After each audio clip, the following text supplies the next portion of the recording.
a ladeira do fim da Rua dos Cordeiros, em São Gonçalo do Maranhão. Era habitada depois do pôr do sol. O chão batido de barro vermelho rachava sob o peso das estações secas, e nas épocas de chuva virava um lodo espesso onde nem os cachorros pisavam. No alto, quase engolida pelo mato e pelas sombras das árvores retorcidas, ficava a velha casa de Itaipá, onde Dona Adelaide morrera 20 anos atrás. Ela era parteira, benzedeira e viúva, e jurava que conversava com coisas que não se via. Desde a sua morte, ninguém ousava entrar ali. Diziam que toda noite, bem às 2 horas, uma luz amarelada acendia no quarto da frente. Mas a casa não tinha eletricidade desde 1998. As histórias que circulavam entre os moradores misturavam crendices, medo e lembranças de gritos abafados vindos da mata. Alguns afirmavam que viam um vulto feminino espiando da janela quebrada. Outros ouviam uma espécie de ladainha sussurrada como prece corrompida. Crianças que tentavam subir até o topo da ladeira eram encontradas desmaiadas ou catatônicas, dizendo que a mulher do vestido branco queria brincar. Mas ninguém nunca comprovou nada. Apenas ouviam, apenas sentiam. A comunidade se resignava em silêncio, como se houvesse um pacto inconsciente com o mal que ali residia. A casa, dizia-se, não queria ser esquecida. Daniel, 17 anos, recém-chegado de São Luís, não acreditava em histórias de gente velha, com fones no ouvido e uma arrogância cultivada entre prédios e internet. Zombava dos causos da vila. Na escola, os colegas contavam sobre a casa no fim da ladeira, como quem narra contos de terror em volta da fogueira. Daniel ria, disse que gravaria um vídeo e mostraria que tudo era invenção. Os outros riam nervosos, desafiando-o a entrar na casa à noite, filmar por dentro e voltar sem correr. Se conseguisse, ganharia uma garrafa de cachaça ancestral e um maço de cigarro. Ele topou de imediato. A adrenalina era mais doce do que o medo. Na noite seguinte, pouco antes das 2 da manhã, ele começou a subir a ladeira com o celular em mãos, gravando tudo em live para os amigos no grupo do WhatsApp. A lua mal iluminava o caminho e os grilos silenciaram conforme ele se aproximava da casa. O portão de madeira estava pendurado por um só prego, balançando devagar com o vento morno da madrugada. Ao passar por ele, Daniel sentiu um arrepio, mas seguiu. A casa parecia morta, mas o cheiro não era de mofo, era um odor metálico, como ferrugem misturada com terra molhada. Ainda assim, ele abriu a porta e entrou. A madeira rangeu sob seus pés, como se a casa ainda respirasse.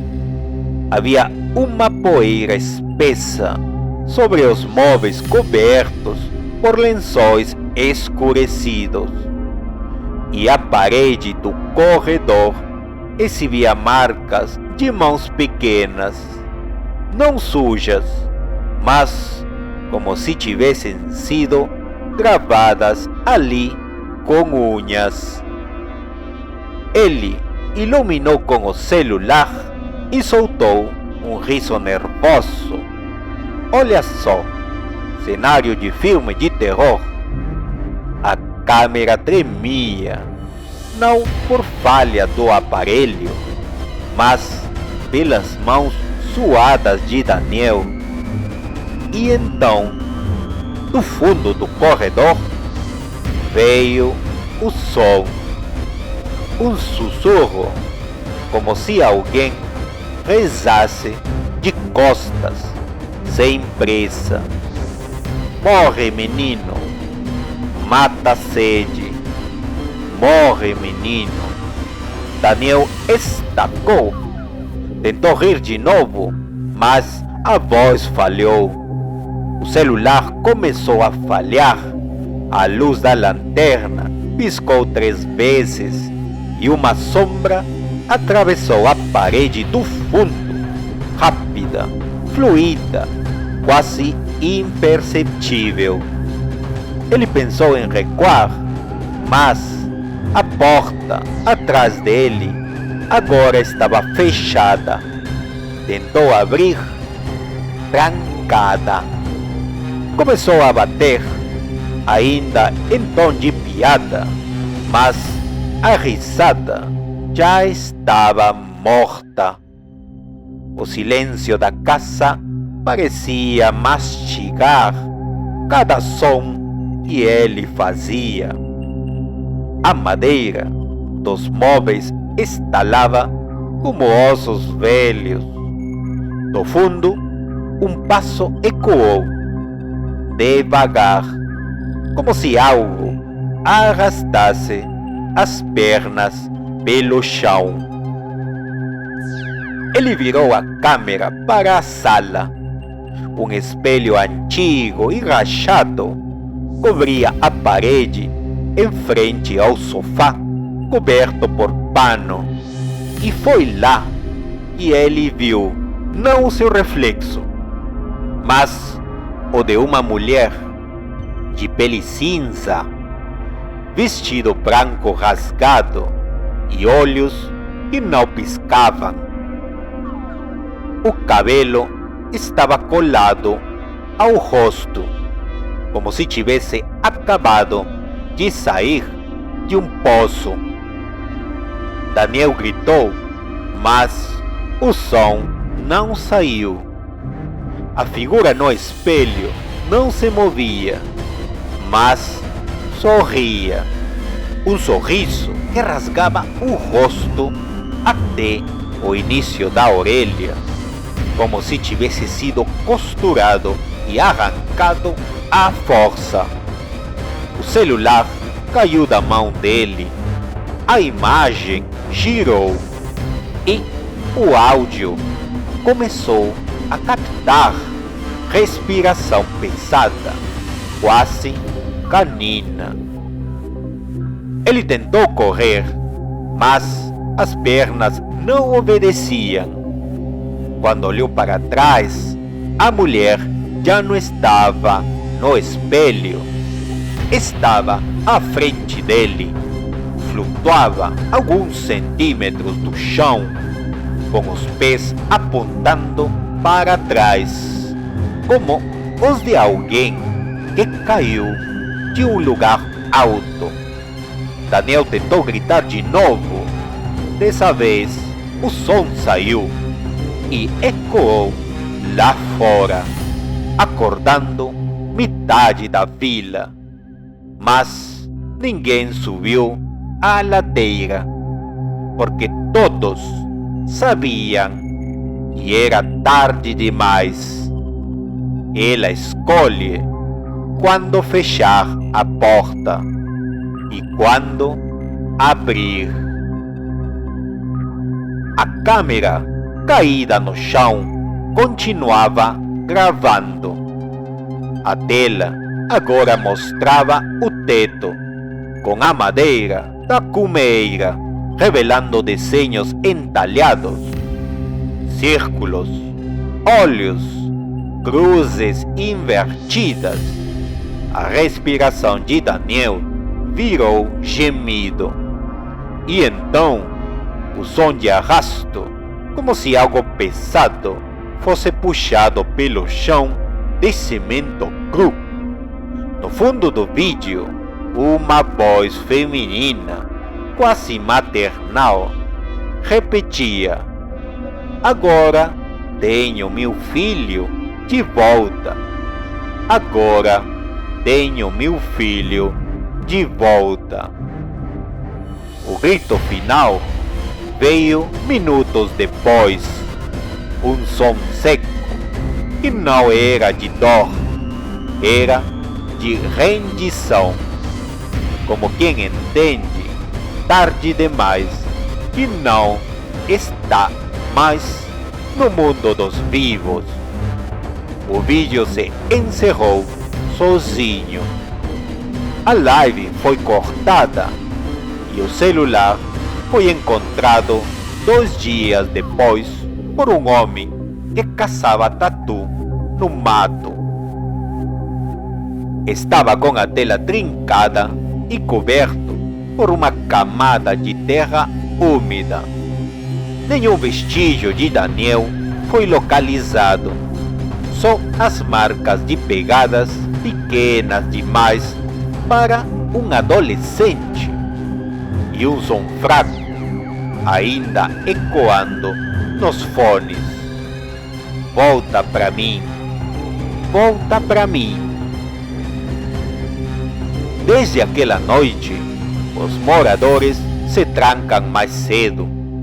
Os pais proíbem os filhos de falar o nome de Daniel. A ladeira foi interditada com galhos e fitas vermelhas. E há quem diga que ouvir a live traz má sorte. Alguns que assistiram disseram que sonhavam com a mulher do vestido branco. Outros passaram a ouvir o sussurro em suas casas. Uma menina de 7 anos foi encontrada dormindo na varanda, dizendo que a mãe do menino veio visitar. Os cães uivam às 2 da manhã, sempre às 2. A casa permanece lá, imóvel, respirando em silêncio, e às 2 horas a luz amarela ainda acende. Agora a vila tem mais medo do que nunca, porque, como disse uma senhora da igreja, Adelaine nunca mais quis morrer. Só queria seu filho de volta, e agora que tem, não vai parar por aí. A ladeira, antes esquecida, se tornou um portal, e a cada lua cheia os sussurros aumentam, e mais alguém desaparece.